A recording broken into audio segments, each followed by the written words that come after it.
करके नहीं आई। मैं बेटी चंद्रावत की मैं बार जोड़ रही हूँ कि कब बेटी चंद्रावत शाम खेल के आएगी। बहुत भूख प्यास लगी होगी।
एगो भाई जी की तरफ से भजन में 50 रुपया दिलखिन, उनकर बाल को 500 कार रहे।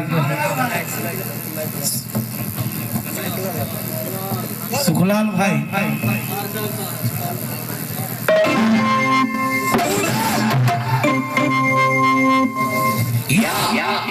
मोहब्बत से निकाला हुआ है या रास्ता राज कलिंजर के निकट होकर जा रहे हैं।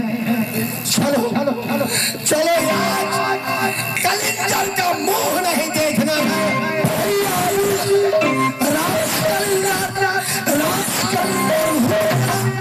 राज कलिंजर को भी मौसा मौसी है तो मौसा पर मालिक सिंह बारंबार समझाया, एक नहीं माना। रास्ते नहीं जाऊंगा, एक समय चलो चलो चलो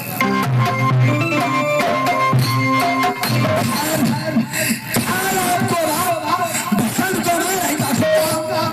कान मौसी बालन सोना कटोरी अंत समय में मिलकर दर्शन करके राज मोहब्बत राज के मंदिर त्याग भैया आगे आगे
बात क्या है?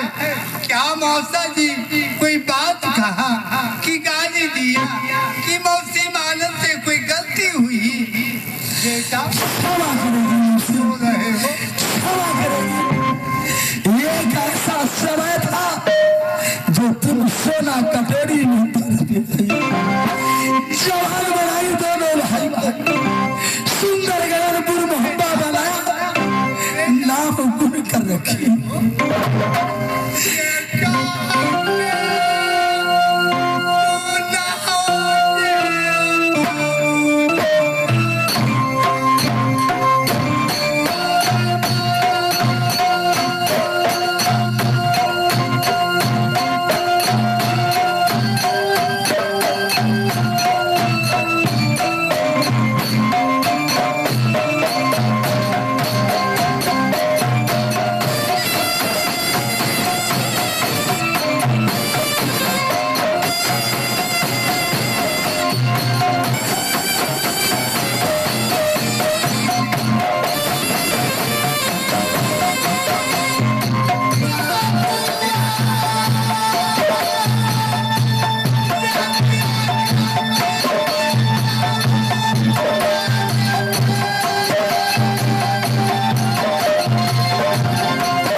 राज मोहब्बत राज कलिंजर त्यागने की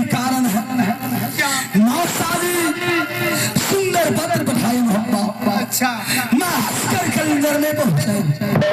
मौसादी से पूछे कि मौसादी कारण क्या है जो आप मोहब्बा में पत्र पठाए? क्या कोई ताना मारा? क्या भैया ब्रह्मा उंगली दिखाया? क्या कोई किला का छतरी चढ़ाई कलिंदर पर किया? अच्छा सारा मुझे सुनाओ, दास से उदल का शिकार बनेगा।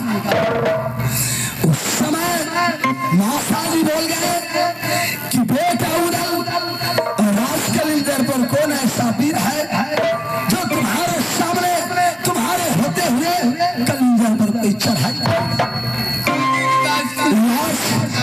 राज कलिंदर में बुलाया इस कारण मेरा समधी पृथ्वीराज चौहान अच्छा पांच समान माना है, वह पांच समान में वचनबद्ध हो गया।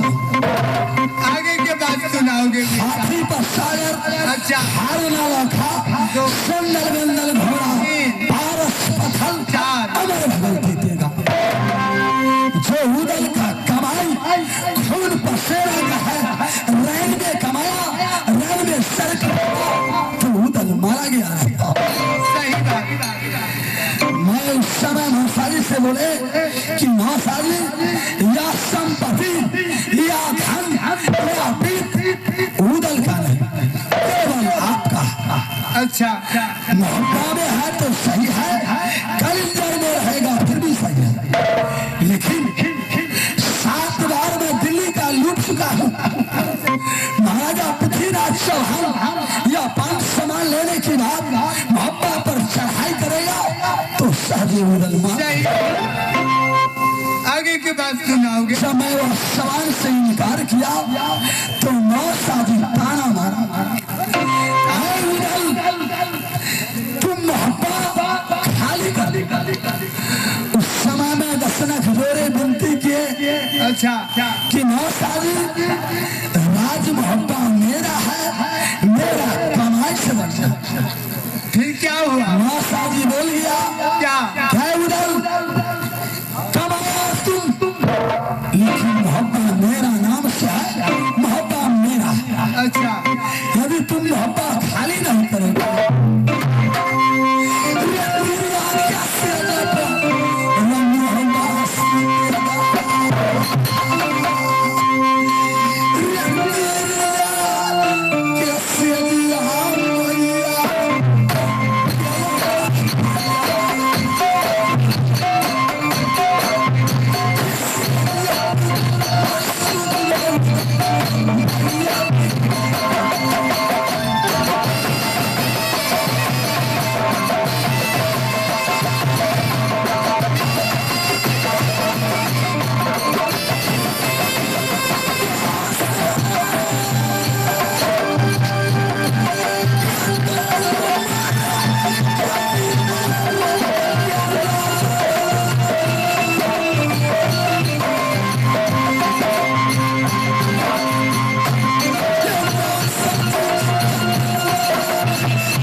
से विनती किया, साफी कोरा बदन पर मारा, विदेशी पोशाक बदन से छीन लिया।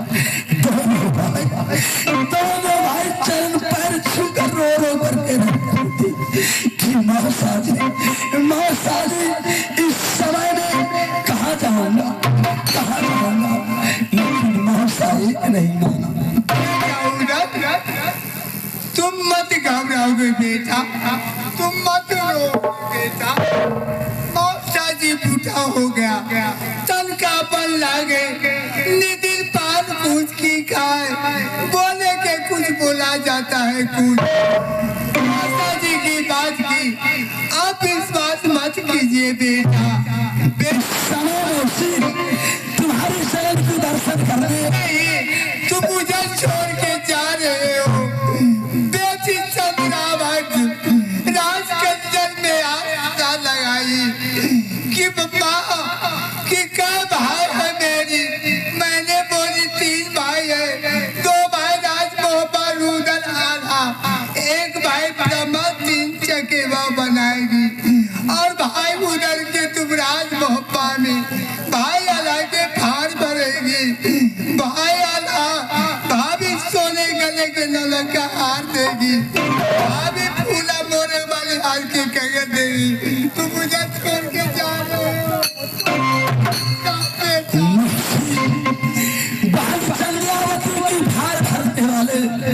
भैया अपने महाराज के मंदिर में है, चकेवा फोड़ने वाले भैया ब्रह्मा है। समय अंत समय तुम्हारी चरण को छूने आया। नहीं बेटा, गुजर गुजरान कोई देश कोई राज में कर लूंगा, तुम पूरे परिवार मिलकर नदी गंगा में डूब कर मर सकते। बेटा तुम मत जाओ मुझे छोड़ के, मैं राजकन्या में रखूंगी। जाओ इस समय तुम अपने महल में जाकर बैठो।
हुआ क्या?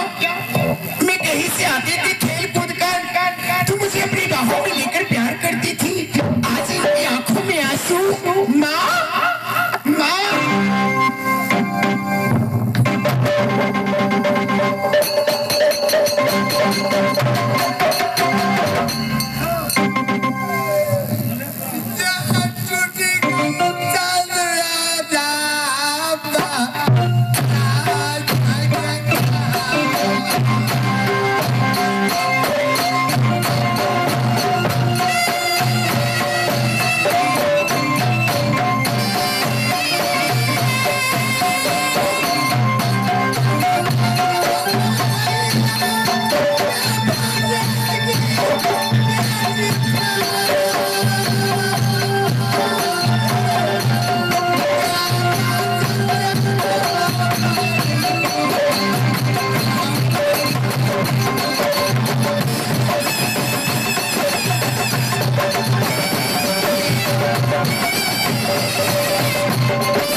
लगाई कि माँ 3 चकेवा बनाऊंगी।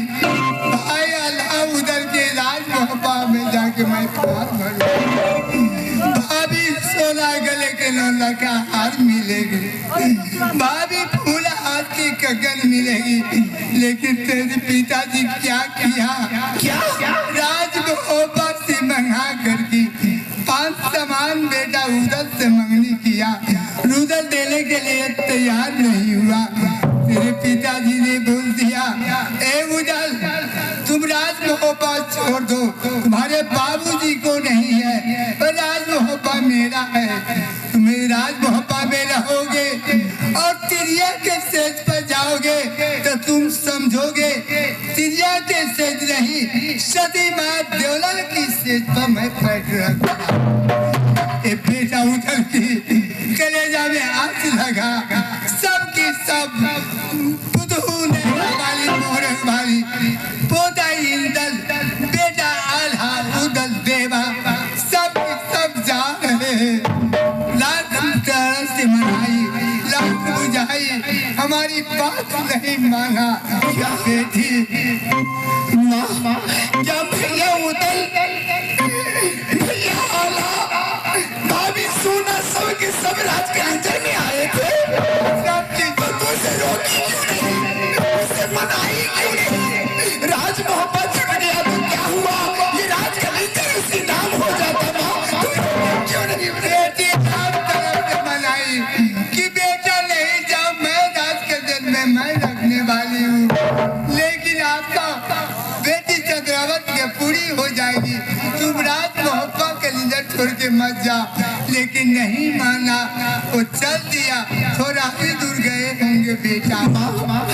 ठीक है माँ, तुम्हारी बात भैया भी नहीं माने, तुम्हारी बात भाभी भी नहीं माने, तो माँ मैं इसे मना कर रहा हूँ कि राज के नजर में जल्दी मुझे पूरा विश्वास है